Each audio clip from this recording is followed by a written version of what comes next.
This is a Fox News alert. Both campaigns going into overdrive as the campaign trail lights up with key rallies in battleground states.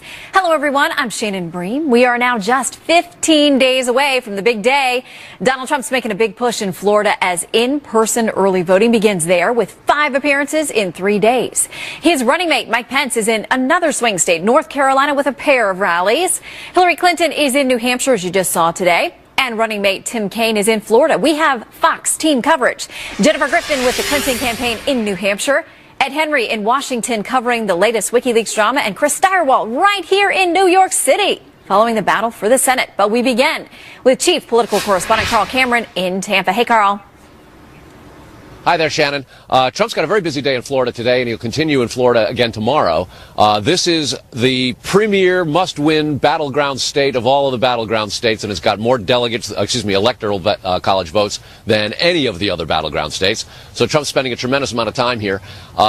He's added to his list of enemies, not so much frenemies even, now, not just the media, but now pollsters, saying that the polls are part of the rigged system and that the polls that he likes that show him occasionally up, even though most of the media do not consider their methodology credible, he says that the media is essentially rigging the polls, and that too has to be fixed. Watch the polls, because this is part of the crooked system. It's part of the rigged system. They are phony polls put out by phony media. They try and suppress the vote. This way people don't go out and vote.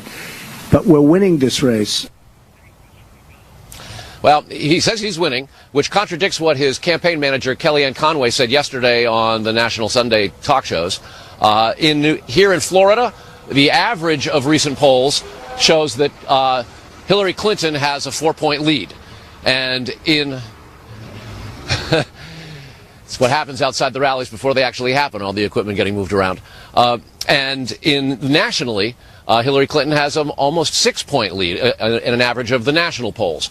So he says he's winning. His campaign manager acknowledges that they are behind.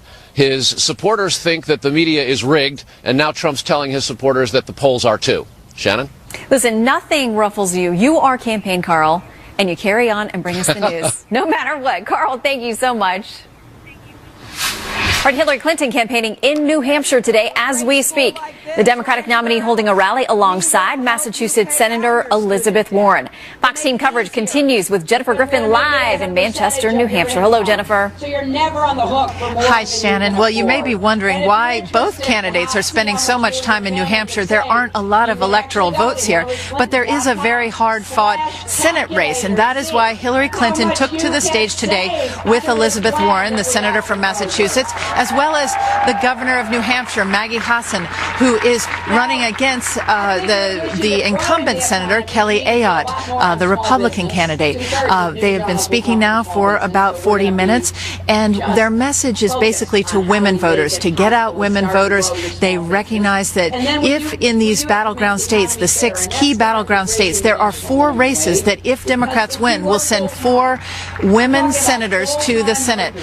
That is a big proportion of women in the Senate right now. Here's what Elizabeth Warren said just moments ago. People willing to work for it, to climb, right? I guess we don't have that cut, but she was addressing Donald Trump, and she used that famous phrase that came out of the debates talking about nasty women, and that nasty women will be taking their nasty feet to the polls. And so there's been a lot of ribbing of Donald Trump here, but most of the discussion has been about these down-ballot races. That is where the Democrats are focusing right now. They assume, even though it may be a bit premature, they are assuming that Hillary Clinton is pulling ahead, but now if they're going to govern, they're going to have to look at these Senate races. And what's notable is that in 2018, there are 25 Democratic Senate seats that will come up. So even if they win back the Senate right now, they know that it may be short-lived. Back to you. All right, Jennifer Griffin live on the campaign trail. Thank you.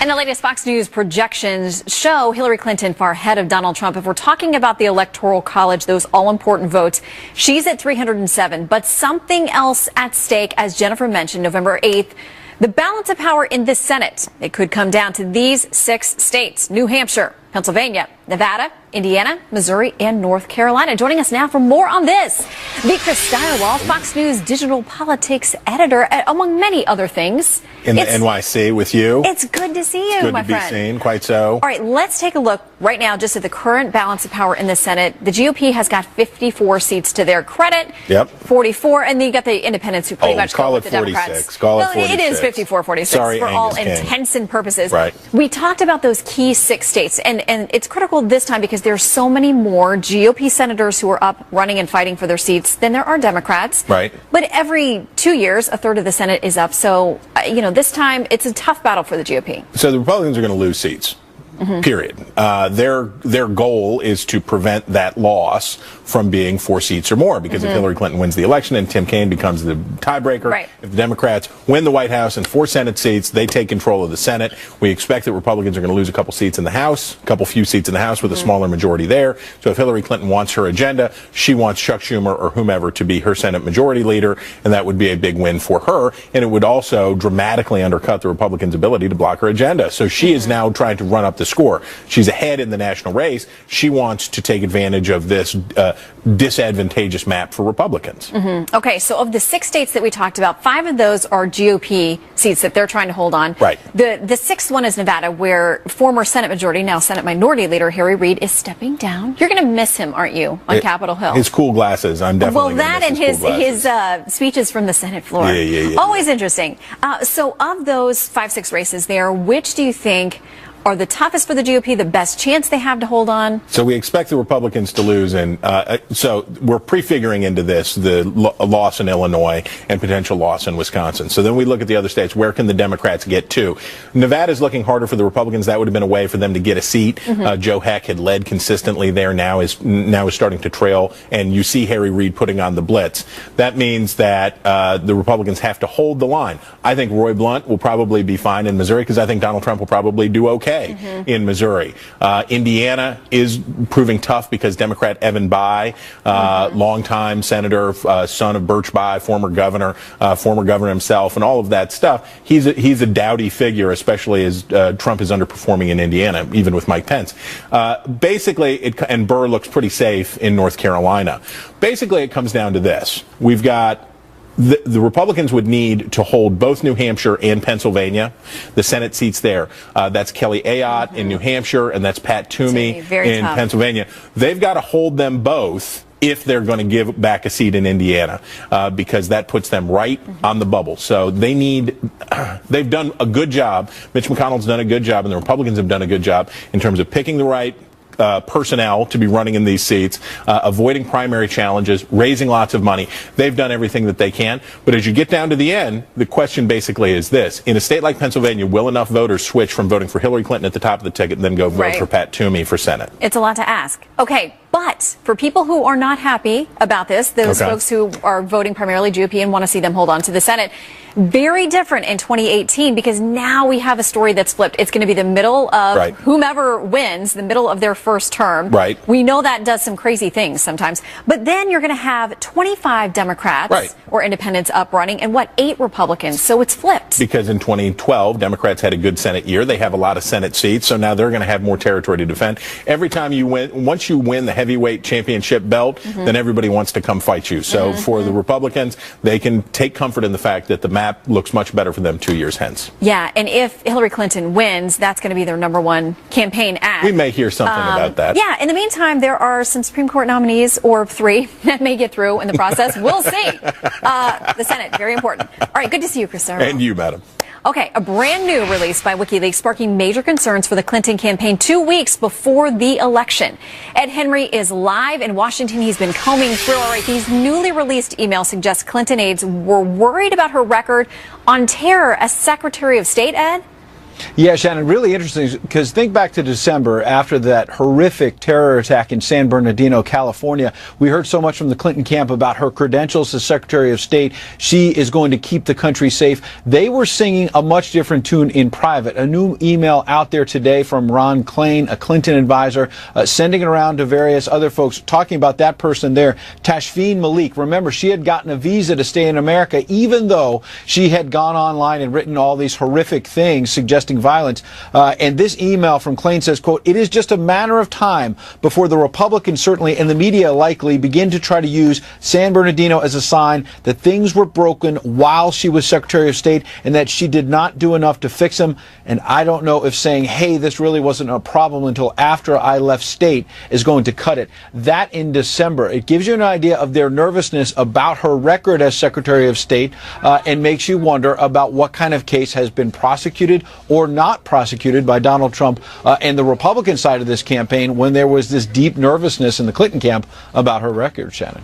And Ed, it sounds like there's also a conversation about the economic recovery. What she was saying on the trail didn't necessarily match what aides were saying in some of these emails, apparently. Yeah, absolutely. You got President Obama out there more and more for Hillary Clinton, both of them talking about how there's been this big economic recovery. But we've gotten another email showing that last year, Roger Altman, a former Clinton Treasury official from back in the 90s, a big Wall Street executive, basically was talking about how a lot of businesses are failing and said, quote, "This decline appears to be spread across all key business sectors, including technology. It means that American economic dynamism is weakening, which in turn signals lower productivity and economic mobility." So we've seen this pattern throughout the whole WikiLeaks drama where the Clinton folks are saying one thing in public, something different in private. But I got to say, Bernie Sanders said something funny today that basically people asked him about the fact that some of these emails have shown the Clinton camp making fun of Bernie Sanders. He said if they got my email, they'd show a lot of nasty Clinton emails as well. Shannon? I think all of us think about our own emails and think, Absolutely. Yeah, there's more to that story. All right, Ed, thank you so much. Good to see you. You too. New allegations of missing Clinton emails. This time, conversations between Hillary Clinton and General David Petraeus coming to light. What she specifically told him about her private email. And Donald Trump outlining his first 100 days in office should he win the presidency. Our political panel debates. We just had 3 polls come out saying that we're winning nationally. So I think it's going to be a very interesting day. I really do. I think we're going to win.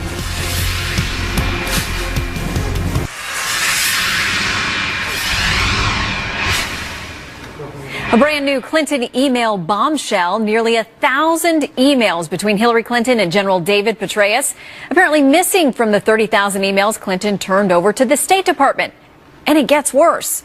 Chief Intelligence Correspondent Catherine Herridge is live in Washington with more. Hi, Catherine. Well, thank you, Shannon. These FBI files released to Congress and to the public show that about 1,000 emails between General David Petraeus and then Secretary of State Hillary Clinton were never provided to the State Department, and it's believed they were among the 30,000 records deleted by Clinton's team as personal and not work-related. We don't know what's in these emails, but at the time, General Petraeus was the CENTCOM commander with oversight of the Middle East. And of course, by 2012, Petraeus had been promoted to CIA director. In one email exchange that was obtained by Judicial Watch through a federal lawsuit, Clinton tells Petraeus to specifically use her personal unsecured account. It reads in part, quote, "If there is ever anything you need or want me to know, please use this personal email address. All the best, Hillary." State Department told Fox in a statement that they released all of the emails they got from Clinton's team, and they simply can't account for these records from the general. Shannon. All right, and Catherine, also now new allegations about a potential conflict of interest at the FBI. That's right. Campaign finance records show that the wife of a senior FBI official did receive in excess of $400,000 from Virginia Governor Terry McAuliffe, a close confidential Clinton confidant, Associate FBI Director Andrew McCabe's wife, Dr. Jill McCabe, ran for state senate in Virginia last year. And while she lost the race, she did receive $467,000 from the group Common Ground VA, which is McAuliffe's PAC, and another $207,000 from the Democratic Party in Virginia. McAuliffe personally recruited Dr. McCabe in March of 2015. At that time, McCabe's husband was an associate deputy director, and after her campaign ended, Andrew McCabe was promoted to deputy director with oversight of the Clinton email investigation. This goes to the very heart of the FBI's integrity. I want to see somebody answer your questions. I want to see someone answer questions from the media about why he was allowed to maintain his position with regard to Hillary Clinton. In a lengthy statement, the FBI said there was no conflict because McCabe flagged the matter and it was appropriately reviewed internally. That statement reads in part, quote, McCabe and FBI lawyers implemented a system of recusal from all FBI investigative matters involving Virginia politics. A process followed for the remainder of her campaign. During the campaign, he, McCabe, played no role, attended no events, and did not participate in fundraising or support of any kind. But former senior FBI agents say it just simply looks bad, especially given the tarmac episode between Bill Clinton and Attorney General Lynch just 1 week before Hillary Clinton's FBI interview. Shannon. Certainly raised a lot of questions. Catherine Herridge, thank you. Bad looking. Yeah, the optics are really tough. Well, a deadly crash caught on dash cam video just moments before a plane slammed into the ground. What caused that? And early voting underway in a number of states today, including the one that the next president likely has to win to get to the White House. We are live in Florida.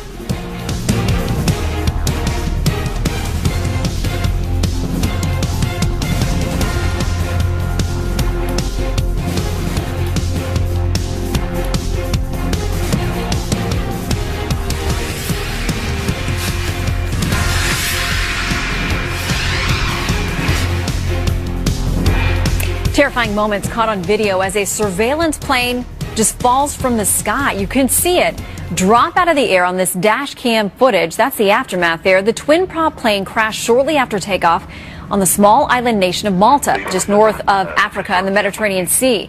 The French Defense Ministry says the 5 victims were part of a surveillance team. Malta's government reports the flight was part of a French customs operation tracking human and drug trafficking from Libya.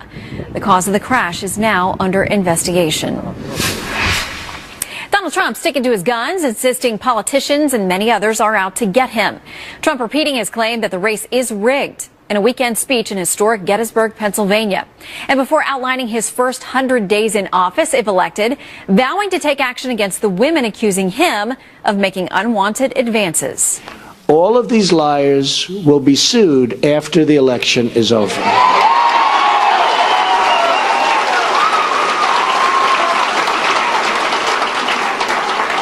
But a simple phone call placed to the biggest newspapers or television networks gets them wall-to-wall coverage with virtually no fact-checking whatsoever.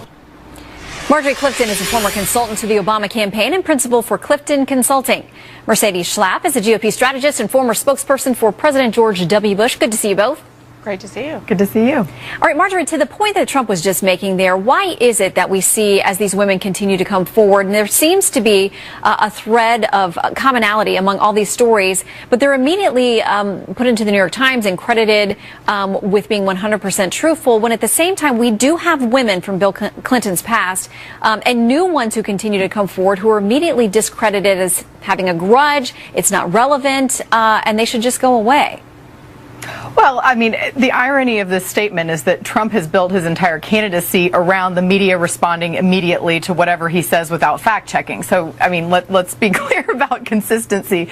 But the other is that from the reports I have read, and again, Bill Clinton's not running for president, Donald Trump is running for president. So why Donald Trump is under a different level of scrutiny is because he is the candidate. So in terms of what we're seeing... If we think about the role that Hillary Clinton played in discrediting the women who have come forward to make accusations against her husband, that does make her part of the conversation. Again, the criticism is not against Hillary Clinton, it's against Bill Clinton for his actions. It's against both, again, it's against both. Okay, if you want to look at it as a package, then we can also examine Melania with the same, then we should...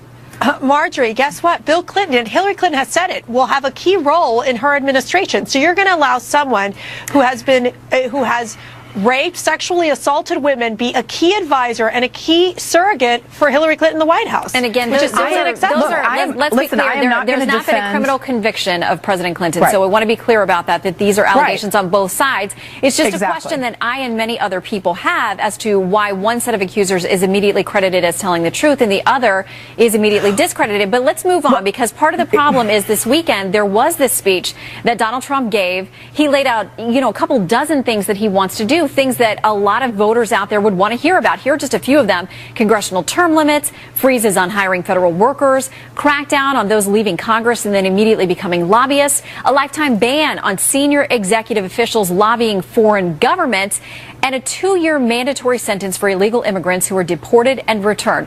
All right, Mercedes, those are some key policy issues that not only does his core want to hear about, but any persuadable voters left out there should want to be, he should want them to be hearing about those things. But he spends so much time talking about the rigged election and the corruption and how everybody's after him. Is the message of the policy stuff he's trying to get out there being lost because of that? I do think that the conversation of the rigged election works really well with his base supporters. I think when you do look at the fact of even with these WikiLeaks emails, the colluding between the media and the Clinton campaign and the reporters who would allow the Clinton campaign to veto certain parts of their story. So there is that truth to that. The question is that it does somewhat get lost in helping to talk about the policy issues. I always say that for Donald Trump, these last 15 days, and I would have been doing this even 6 months ago, his goal should have been talking to the suburban mom in Virginia and Ohio and Florida, talking about the kitchen table issues that matter. Yes, ethics reform is incredibly important, especially here in Washington where there's such great distrust of the government. Also talking about protecting the American worker, national security.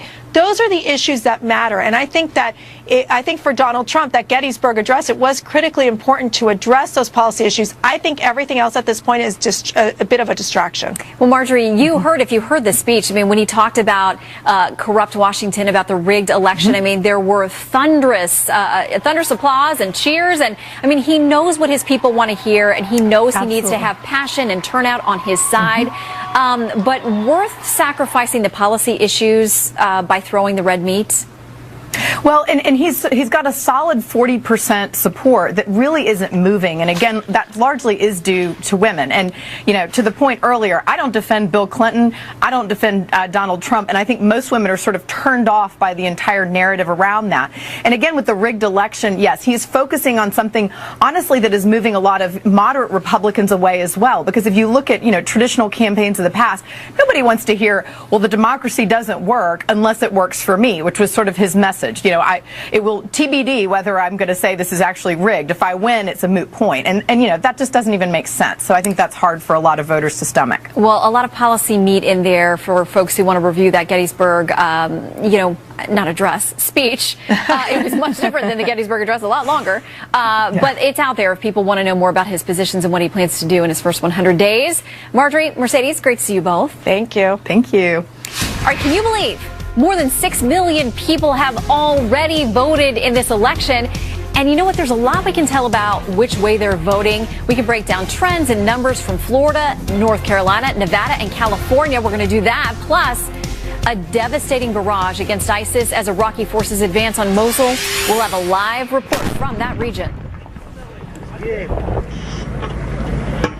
In Aleppo, Syria, just hours after a ceasefire ended, Syrian government forces backed by Russian airstrikes now launching another offensive against rebels. All right, we knew it was bad. Now we know just how bad. Research showing cigarette smoking is a factor in more than 1 in 4 cancer deaths in the U.S. And the defendant featured on the popular podcast Serial is asking to be released from prison. Adnan Syed has served 17 years for the killing of his high school girlfriend. He's been granted a retrial, and it's set for next summer.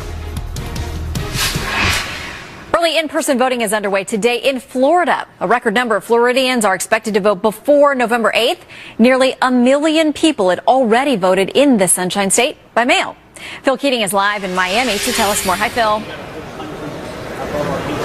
Hi, Shannon. There are 12.6 million Floridians registered to vote, and typically in presidential election years, anywhere between 67 and 72% of them go out and cast their ballot. Well, more and more people are casting that ballot early. Take a look. Not only did more than 1 million people already mail in their ballot in the state of Florida, early voting at most of the counties began underway. It's been a nice, steady stream of early voters here today. Wait times really have never exceeded about 20 minutes here at this downtown location. However, there have been some reports, a handful of other Miami-Dade County polling places actually had wait times 30 minutes, 45 minutes, up to 2 hours. But still, it's a far cry from 4 years ago, where Florida saw super long lines, very angry voters because it was taking them 3, 5, up to 7 hours just to cast their early vote. Well, there are more locations now. The state added more days to vote. There are more voting machines, more poll workers, and for the voter, more convenience overall. One woman telling us her vote today was her civic duty. Was it easy, effortless? Yeah, it took about 10 minutes. It's probably the longest line I've seen at early voting, but it's still pretty quick. And that gentleman kindly telling him his experiences as well. Democrat Tim Kaine hit several South Florida locations today, stressing and urging people to take advantage of voting early. Donald Trump, for his part, he's up in northern Florida, St. Augustine at 3 o'clock, and then over across Tampa, also urging people to vote. Now, around the country, taking a look at the battleground states, early voting is happening. Nevada started Saturday, North Carolina last Thursday, Ohio and Virginia began mid-month. Missouri starts early voting this Thursday, and Pennsylvania has no early voting at all. Now, the popular vote casting, is certainly growing in popularity, although the mail-in ballot is really appealing to many voters, more so than before. 28% of people voted by mail 4 years ago, 28% voted in person, and those numbers should be the same or larger this year. Shannon? Yeah, and still on those election days when we're all out covering it, the lines are just insane. So it takes a lot for millions of people to vote anywhere. Thank you, Phil. And early voting is not just happening in Florida. It is taking place across the country, as Phil mentioned. People already lining up to vote in critical swing states like North Carolina, Nevada, and Ohio. Take a look at this. It's estimated that through this morning, more than 6 million people have already voted. So are there any trends we can take away from those ballots? Dr. Michael McDonald is an associate professor at the University of Florida. Doctor, good to see you today.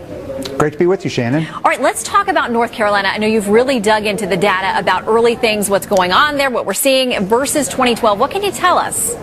Well, there are a number of states like North Carolina that give us a wealth of information about their voters. And so in a state like North Carolina, we have party registration, so we know the party registration of people who have voted in this election, and we can make a comparison to 2012. And in a state like North Carolina, we also have gender, age, and race. Now all states all have that information, but that's something that's special that we have in North Carolina. And what we can tell from the data so far in North Carolina is that up to that mail balloting period, which the in-person early voting period began on Thursday, the Democrats were performing better than 2012. Republicans were performing worse than 2012 in the state. And that changed with the in-person early voting. Republicans had a slight lead in the mail ballots going into that Thursday. Democrats, like happens most places with in-person early voting, took a commanding lead once they had the in-person early voting going underway. But the numbers were not as strong for the Democrats as they were compared to 2012. Now, some of that has to do with what's been widely reported, the reduction in polling places that led to long lines in some counties that are Democratic counties in the state. What we may see later on, because the number of polling locations will increase later this week going into next week, is that we should see greater increase of early voting. And that this is a critical time for the Democrats. Their voters like to vote in person early if they're going to vote early, and if they don't show up at the numbers that they did in 2012, that will be a troublesome sign for the Clinton campaign. Okay, so a big Senate race in North Carolina, as long as along with presidential race. The same thing in Nevada. That's another critical state. How are things looking there? Well, there it's looking better for the Democrats because there haven't been the same changes in the number of polling locations. And after the first day of voting that happened on Saturday, and the state started reporting the numbers out, things look good for the Democrats. They look at least on par, if not better than 2012 in some of the key counties, and Republicans are actually slightly off of their 2012 levels. If that, again, persists through to Election Day and on Election Day itself, that would spell trouble for the Trump campaign. Okay, I want to quickly touch on California. No surprise there, the Democrats will be doing well. But interesting number there that the Latino population, the mail-in balloting is up 45% over 2012. Right. Now, you expect that in some respects, because the Latino population is growing, they're also aging. So as people become older, they become a more likely voter. So some of that increase is expected, but to see that number, that much of an increase in California, may bode well for the Clinton chances, as we're seeing in places like Arizona and, dare I say it, Texas. Interesting to see it as a toss-up these days. All right, Dr. McDonald, thank you very much for your insights. Good to see you. Great to be with you. Iraqi troops, with help from American special forces, working on retaking a series of Christian villages surrounding the city of Mosul. It's been a 2-week effort to force ISIS out. The terror group is leaving behind booby-trapped buildings and suicide bombers. The U.S. and allied forces have launched more airstrikes against ISIS in the past week than they ever have before. Ben Hall is live in the Iraqi city of Erbil to tell us more. Hi, Ben. Hi, Shannon. It's quite deceptive what we hear on the ground here. Almost every morning we hear from the Iraqi military. They tell us a village or a town has been cleared, and as we make our way there, we see heavy artillery going in and we hear gunfights. Often we're told to stop or even turn back. Nevertheless, the Iraqi Federal Police have said that things are going to plan, and they've just moved into 2 other villages south of Mosul, while the Pentagon acknowledged that troops were meeting heavy resistance and that it was, quote, going to get heavier as fighting to retake the extremist-held city entered its 2nd week. The Iraqi Ministry of Defense also released a video said to show Iraqi fighter jets targeting ISIS hideouts in Tikrit, though again the US continues to do most of the heavy lifting, attacking ISIS fighters and equipment. So it is difficult to know exactly what's going on. It's mixed messages, and that's what we saw today on the front lines near Bartola. It was slow going today on the front lines as Kurdish and Iraqi troops circled around Bartola, a town said to be liberated 4 days ago, but in which ISIS continued to appear. Reinforcements rushed to the front lines as it became clear that ISIS resistance was still strong. There is a fierce gun battle going on less than half a mile in front of us. We know that ISIS are holed up in a building there and they've been surrounded by the Iraqi army. Earlier there were suicide truck bombs there. We're not sure now whether or not they may call in an airstrike.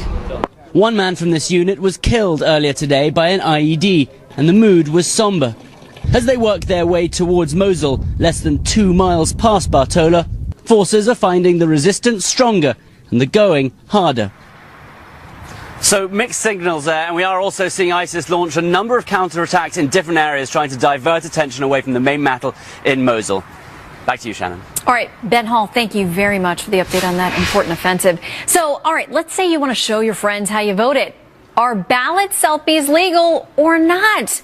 Well, it all turns out it kind of depends where you live. We're going to break it down and tell you how you can be part of our Fox News election night coverage. Plus, why are soldiers from one state being ordered to return their military signing bonuses some 15 years after they agreed to risk their lives for our country?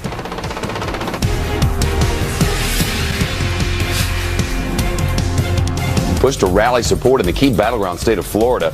We'll have that live for you when it happens. Early voting began there in Florida today. We'll look at the strategies for both campaigns down the home stretch as the polls show close races between Donald Trump and Hillary Clinton in Florida and other very important swing states across the country. All that and much more in Shepard Smith reporting. Top of the hour. See you then. There's yet another fierce battle brewing as we count down to Election Day. Ballot selfies, snap them or trash them. It all depends on where you live. Many states say the selfies are illegal. Some say no. Lisa Wheel is a Fox News legal analyst, and she joins us now to break it down. Listen, in this day and age, you feel like everybody wants to do this. They want to take a picture of with their ballot or going to the polls, but some places okay, some places not okay. Okay, let's break it down. All right. In 19 states, including D.C., it is illegal to, it's illegal to take the states. And we have a map, so you can look. Wait, you're watching along with us. 18 states say it's illegal, all right, and then the other states are all over the place. You can't. It depends on how far away you are, from the voting place. Now, most recently, a federal court in New Hampshire overturned a lower court in saying there was a ban in New Hampshire saying no, lower court in New Hampshire, you can't do that. Why? Because you have a First Amendment right to take your selfies, and they said so you can't have that ban. I think that is going to be the wave of the strong future. argument. I think that really is a strong argument against the ban of selfies. Mm-hmm. Now, why did we have bans on selfies? I know we have these weird, like 125-year-old Right. laws against showing your ballot. Because here's the reason. Because you've got a guy or gal standing outside there saying, I want you to vote, say, for Trump, or I want you to vote for Hillary. How are you going to prove to me that you actually did go in there, other than just your words saying, I voted for Humper Trillery. There we go. Whoa. That's a new hybrid. How are you going to, well, you're going to prove it to me by showing me your selfie, right? That's how you can prove it to me. And I'm going to give you my $20 or whatever, sometimes a lot more than that. But if you don't have that selfie, you don't have that proof. So it's against voter fraud, against voter intimidation. But they've also been studies showing you really can't prove that really works that very many times. So it's kind of the voter intimidation, voter fraud versus First Amendment. And with the latest court ruling there in New Hampshire said, hey, freedom of expression, First Amendment. And if you ask me sort of how I see going forward, I'm saying, I think going forward the trend is going to be for those selfies. Yeah. Again, the laws you just saw on the map, it's really all over the place. I mean, selfie, First Amendment, it can't be stopped. All right, very interesting. And we're going to keep on this because what we want to do is make sure that people get involved, but legally. We don't want to have to be bailing people out or paying legal fees. No, we don't want that. All right, we want you at home to be a big part of our election night coverage. So if you voted, if you're getting ready to vote, post your legal picture on Facebook, Twitter, Instagram. Use the hashtag Fox News 2016, and then we go and look for them. If we see them, if we see you, a lot of folks, you've already sent them in to us, we could see that picture on air. Now, check this out. Okay, this is what Dave did. North Carolina does not allow selfies inside polling places, but he took this shot outside in front of a whole lot of campaign signs. So be careful out there, kids. Don't get yourself in trouble. And listen, a lot of these jurisdictions say they're not going to go around and you know, enforce it. And find out what the law is in your state. Absolutely. And then use hashtag Fox News 2016. All right, they risked their lives fighting for America in places like Iraq and Afghanistan. Now, more than a decade later, the government wants them to pay back their signing bonuses. Our men and women in uniform. Plus, an RV catches fire on a bridge, crippling traffic for hours. We'll do hear what precious cargo was on board.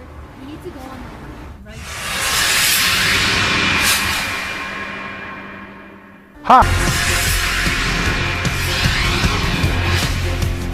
whole lot of marijuana now up in smoke after this RV full of pot-laced candy caught fire on a bridge between Delaware and New Jersey. Nobody was injured. Investigators are not sure what sparked the fire. The advocacy organization, which owns the vehicle, says it lost more than $50,000 in merchandise. Growing outrage after thousands of National Guard soldiers were ordered to pay back the bonuses they had gotten for enlisting to serve in Iraq and Afghanistan. The Pentagon wants the money back after audits revealed the California Guard apparently overpaid. Anita Vogel is live in Los Angeles. All right, Anita, how are our veterans reacting to this news? Well, Shannon, as you can imagine, they feel betrayed, they feel stunned, and now they feel under the gun to pay this money back. As you mentioned, a series of audits revealed the California National Guard overpaid people for enlistment bonuses. In some cases, they paid the wrong people, even though they all completed their duties overseas. Now, nearly 10,000 soldiers in California alone have been ordered to pay back the bonuses of roughly $15,000 or more. The bulk of the cases are in California, but we're learning from the Pentagon that other states are affected too. Now, as we know, most vets live paycheck to paycheck. So now they're in a terrible position of how to come up with the money and how to get past the bad taste left in their mouths. We were asked to complete these terms of service, do these tasks. We did so. And on the back end, you're saying, well, there's a technicality, we want our money back. That's absurd. It's insulting. It's also degrading to what we've done. And that particular veteran says he's already worked with a number of lawyers trying to resolve this case. He spent a lot of time, a lot of money, but he has yet to resolve anything. Shannon, back to you. All right, Anita, what about the National Guard? The other side of this conversation, what do they have to say? Yeah, well, they say, unfortunately, here their hands are tied. This is a federal issue. They are doing what they can to help the vets. They provided us with a statement. In part, it reads, the California National Guard does not have the authority to unilaterally waive these debts. However, the California National Guard welcomes any law passed by Congress to waive these debts. Until that time, our priority, they say, is to advocate for our soldiers through this difficult process. Still, many high-profile veterans are highly critical of this whole thing, saying the burden shouldn't be on the veteran to wipe away this debt. They gave it the office, and their office was a battlefield. Those who are running for office right now ought to be pledging right now before the election to fix this and fix it fast. And now members of Congress from both sides of the aisle are speaking out about this. They are calling upon Defense Secretary Ash Carter to wipe away these debts. Today with Elizabeth Warren, the senator from Massachusetts, as well as the governor of New Hampshire, Maggie Hassan, who is running against the incumbent senator, Kelly Ayotte, the Republican candidate. They have been speaking now for about 40 minutes, and their message is basically to women voters, to get out women voters. They recognize that if in these battleground states, the 6 key battleground states, there are 4 races that if Democrats win will send 4 women senators to the Senate. That is a big proportion of women in the Senate right now. Here's what Elizabeth Warren said just moments ago. I guess we don't have that cut, but she was addressing Donald Trump and she used that. Who has to be fixed? Watch. Watch the polls, because this is part of the crooked system. It's part of the rigged system. They are phony polls put out by phony media. They try and suppress the vote. This way people don't go out and vote. But we're winning this race. Well, he says he's winning, which contradicts what his campaign manager, Kellyanne Conway, said yesterday on the national Sunday talk shows. Here in Florida, the average of recent polls shows that Hillary Clinton has a 4-point lead. And it's what happens outside the rallies before they actually happen, all the equipment getting moved around. And nationally, Hillary Clinton has an almost 6-point lead in an average of the national polls. So he says he's winning. His campaign manager acknowledges that they are behind. His supporters think that the media is rigged, and now Trump's telling his supporters that the polls are too. Shannon? Listen, nothing ruffles you. You are campaign Carl, and you carry on and bring us the news. No matter what. Carl, thank you so much. All right, Hillary Clinton campaigning in New Hampshire today as we speak. The Democratic nominee holding a rally alongside Massachusetts Senator Elizabeth Warren. Fox team coverage continues with Jennifer Griffin live in Manchester, New Hampshire. Hello, Jennifer. So you're never on the hook for more. Hi, Shannon. Well, you may be wondering why both candidates are spending so much time in New Hampshire. There aren't a lot of electoral votes here, but there is a very hard-fought Senate race, and that is why Hillary Clinton took to the stage. Hi there, Shannon. Trump's got a very busy day in Florida today, and he'll continue in Florida again tomorrow. This is the premier must-win battleground state of all of the battleground states, and it's got more electoral college votes than any of the other battleground states. So Trump's spending a tremendous amount of time here. He's added to his list of enemies, not so much frenemies even, now, not just the media, but now pollsters, saying that the polls are part of the rigged system and that the polls that he likes that show him occasionally up, even though most of the media do not consider their methodology credible, he says that the media is essentially rigging the polls, and that too. This is a Fox News alert. Both campaigns going into overdrive as the campaign trail lights up with key rallies in battleground states. Hello, everyone. I'm Shannon Bream. We are now just 15 days away from the big day. Donald Trump's making a big push in Florida as in-person early voting begins there with 5 appearances in 3 days. His running mate, Mike Pence, is in another swing state, North Carolina, with a pair of rallies. Hillary Clinton is in New Hampshire, as you just saw today. And running mate Tim Kaine is in Florida. We have Fox team coverage. Jennifer Griffin with the Clinton campaign in New Hampshire. Ed Henry in Washington covering the latest WikiLeaks drama. And Chris Steyerwalt right here in New York City following the battle for the Senate. But we begin with Chief Political Correspondent Carl Cameron in Tampa. Hey, Carl.